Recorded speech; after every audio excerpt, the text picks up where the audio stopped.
Hello everyone, and welcome to another edition of El Supercast. With me today is Soulman X. How are you doing today? I'm doing better. How are you doing, Ginyu? No, I'm tired, but I'm doing alright. Let's condense into a podcast the zany, how many hour long D&D adventure we had? Oh, jeez. I don't even know. Like, what time did we start that? Like, it was sometime in, like, late morning, early afternoon, I think, that we started it. And we stopped. And we just ended it, like, an hour ago, maybe? Yep. Or less than an hour ago? Yeah, that's what I call an awesome adventure. Yeah. And you left it off at the perfect climactic ending-ish type deal. Well, first, tell the audience, how was your character? What were you basing it on? What was the inspiration for it? I pretty much recycled my previous campaign's character and dumbed him back down to level 1, just because I needed to make something on the fly and didn't have a lot of time. But he's a human male rogue, typical sneaky thief type deal. And he held up pretty well, even with all the bad rolls and nat ones. How many nat ones did you see in this game? Oh man, I know I had at least 2 or 3. Yeah. I had my fair share of nat ones as well. It was pretty nat 20s? I got at least like 2 maybe. Well, let me tell you this. It was pretty freaking hilarious with the way you were role-playing your character. Would you please enlighten the audience on how you played your character? Well, how I played my character? I don't know. you know how I guess you would meet new. you would meet new people, but you weren't sure about them. Oh yeah, my personality traits and flaws. How I basically don't. I think everyone who's nice has evil intent. I'll never be fully trusting of everyone except for myself.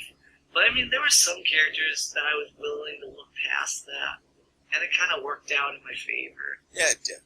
In the end, I think that you started at one point and maneuvered your way to another point.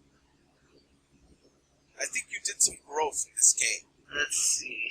Oh man, Yeah. I'm all D&D'd out. That took everything from me. It was good though. All the zaniness, man. The freaking zaniness of this adventure. Like, and those damn elf girls. Every time Waterform showed up, bad shit happened. I'm not talking about combat-wise, just in general. Like, oh man. Yeah, like you were eyeballing the youngest soul man. What's the matter with you? What's the matter with me? What's the matter with you? Hey! I'm only the storyteller. I'm not the one that rolls to check out undies and stuff like that. Yeah, but you pretty much set it up so that I would, whether I wanted to or not. Oh man, that was great. And what was the highlight for you in this game? What would you say was your favorite moment? The highlight? Yeah. Oh man, that's a tough one. All right, then a top 3. Top 3 moments. Oh man. Okay. Well. Okay, I would have to say like my top. Oh man, I'm getting a text message. See if you got it or not. I hope so. Okay, so maybe he got the link, or the invite, but he can't accept it because things are being stupid. Oh, my Golbat's trying to learn Poison Fang. Is that a good one? I will drop. Yeah, that's pretty good. Okay. I'll drop Bear Cutter because Bear Cutter's dumb. Well, it's not dumb, but it's just not pointless for Golbat to have it. Alright, you still have to decide a top 3 moments. Hold up. Okay, so I would have to say, in no particular order, definitely the fight with the Frost Giants was pretty epic. Like, that was some good teamwork between my character and all of your NPCs who teamed up in our little unit. Oh yeah. Because it was what was it? Crockett, the bartender, owner of that tavern in town, who had these epic golden gauntlets of just badassery.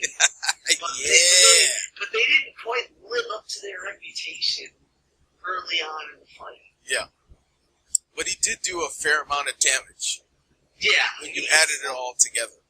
And all together, between him and the rest of the other characters, yeah, they did deal some damage.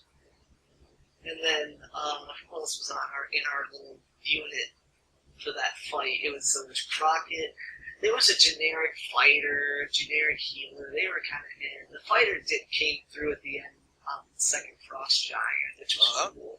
The healer, helped out Crockett a little bit. Let's see, that's 3. Then, and then there was me, of course. I basically crippled the Frost Giants with some knee attacks, some epic flame darts. Oh yeah. And they were that second one was mad at me. He was getting ready to hurl a boulder at me, and then the fighter shows up and freaking stabs him through the neck and the jaw. Yeah. Right in that vulnerable area with the skin underneath the neck. Right through there. That was epic. And then, of course, who could forget about one of the many temptations that I mentioned not that long ago. Oh man! Or as we dubbed her, Titty Elf. Oh, Titty Elf! Yeah, a vision of beauty with big ass breasts. Basically, there was this group of 5 sexy, curvaceous elf girls of varying emphasized features. Yep. There was, of course, Titty Elf, as I just mentioned. Uh-huh. Obviously had huge tits. Yeah. Then there was Booty Elf. Yeah, even better. Who had a big old booty. Yeah. Then there was Short Hair Elf, who, she was hot and she just had this really crazy awesome short hair. And then there was then there was the Elf Sorceress, who was like, I guess, if you being the DM, if you had to rank them by beauty, would you say the Elf Sorceress was probably, like, overall the hottest one out of all of them, I guess? You would say. Damn right. So, yeah, she was the hottest one, I guess, according to Ginyu. Yep, according to me. And, she was Elf Sorceress, and, she was the co-owner of the tavern, who also would be Crockett's wife. Yep.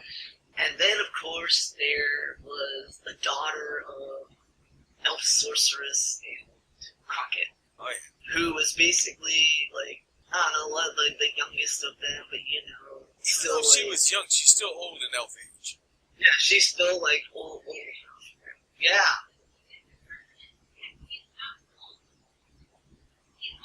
Wedding. But he's not home, so they still need to go and be fed. Shh. Can you go? I've taken breaks and stuff. It's your turn to take a break. Fine, I'll take a break then. I'll just mute the stream and I'll come back in a little bit. Let me just finish up give me a few minutes. Okay. Alright, so you're gonna go out and then as I'm finishing up saying, there was her. And that's the 5. And so 2 other epic moments. So we had I said the Frost Giant fight. And then the 2 encounters that were both like kind of what the fuck moments. One was a what the fuck positive moment. One was a what the fuck negative moment. What the fuck positive moment was when I went to the general store and the shopkeeper ended up becoming the vessel for Odin. Yeah. And, he gave me some pretty cool gear for me and to share with some of the other warriors that were going, to war with whoever. And then, just was like close to the climax of this one shot where rather long. I'm surprised. What surprised me is how long we went. That was many hours of D&D. and the build up to it. Yeah. And with there was Loki was freaking. So with Loki, he was on the battlefield somewhere. No one knew where, and through the help of Thor, I was able to eventually locate him to very close by us.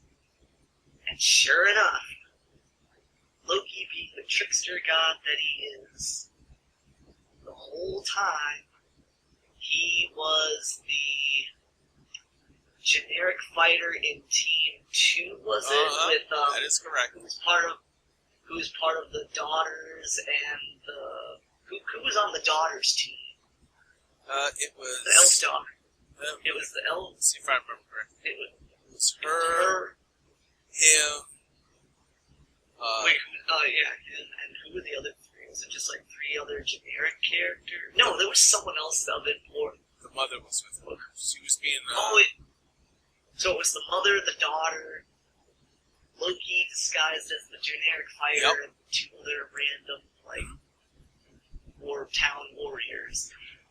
And it was Loki the whole time. Yeah, you better check those Loki-made items to make sure they're not cursed. Yeah, as soon as this, next year, when we hopefully resolve this conflict, I gotta remember I should write that in my character sheet before I forget when I get back, to make sure I do a freaking perception check or whatever, insight on the freaking, oh yeah, so I'll couple, one or two honorable mentions, too. Because I think that this is pretty fun. Some funny and, some pretty funny ones that deserve an honorable mention. I forgot what the other one was, but maybe just this is an honorable mention. Is getting the first shop I visited in town when I went out to gear up for war was this combination weapon and jewelry shop, which actually, ironically, which ties in with the top one I said, with Loki being that No, he wasn't the generic fighter the whole time. He was the shopkeeper. Yep. The freaking shopkeeper of the weapon and jewelry store. Because your whole scheme as the DM the whole time was that he was disguised. He was pretending to be the shopkeeper, and he made that dagger for me. Because at the very beginning of the game, one of my first basic encounters was with a wild boar, and I was able to get some stuff off of him. I salvaged one of the two tusks, and I got a little bit of skin, and I used some of that skin to make little protectors for my poison arrows that I acquired, and another thing. And what else did I get? And some meat, which I still have. And so what happened was I gave the shopkeeper, when unbeknownst to me at the time was Loki, I gave him the tusk, and I gave him the little quarter amount of skin, boar skin that was left to make some leather.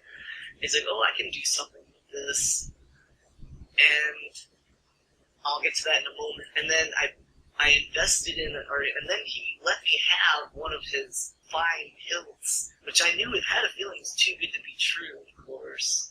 And eventually I came back to the shop right before we went to march to battle, and he gave me the dagger that he made out of the tusk and the hilt I picked out. And this epic thing he made this epic undergarment out of the little bit of leather, boar skin leather I had left. And somehow, some way, he was able to make a matching friggin' undergarment, female undergarment set with some studded jewels in there that I could sort of use as a gift item, maybe to woo one of these elf ladies or something down the road, You're gonna gonna try to rule one Soviet?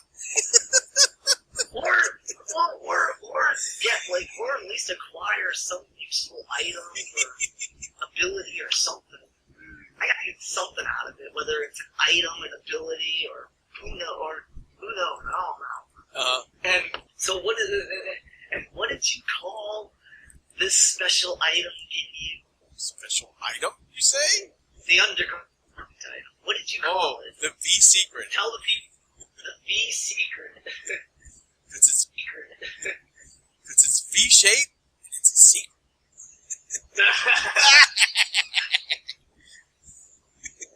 Now we're gonna get sued by a certain women's. No.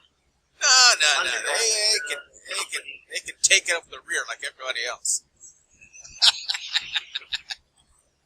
All right, and on that note, because you got to get going, this is an end to another edition of El Supercast. Take care and goodbye. See y'all.